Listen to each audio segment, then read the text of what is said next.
Des normes plus strictes, des tests plus réalistes. Selon l'enquête publiée par ce magazine, les véhicules diesel nouvelle génération seraient de moins en moins polluants. Depuis le Dieselgate, les constructeurs ont compris qu'ils étaient un peu dans l'œil du cyclone, et que surtout dans le collimateur des associations de consommateurs, de la réglementation, etc. Donc c'est un progrès considérable. C'est-à-dire que là, aujourd'hui, il y a des dispositifs sur les voitures diesel, dernières normes, qui sont extrêmement opérationnels. Et quand on parle de pollution, que regarde-t-on?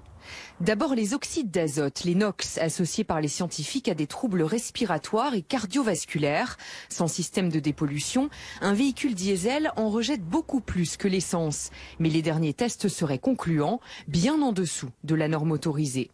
Parfois même les diesels qui sont traités maintenant arrivent à faire même mieux que les essences. Autre problème, les particules. Elles concernent le diesel comme l'essence et les filtres ne sont pas parfaits. Le nombre de particules ultra fines serait même supérieur pour les modèles essence. On a développé beaucoup de modèles à injection directe. Il y en a aussi dans le diesel, mais il y en a beaucoup dans l'essence. Et l'injection directe a tendance à dégager plus d'oxyde d'azote et puis aussi de particules fines. Pour limiter la pollution, cette association milite pour l'usage de véhicules plus propres et surtout partagés.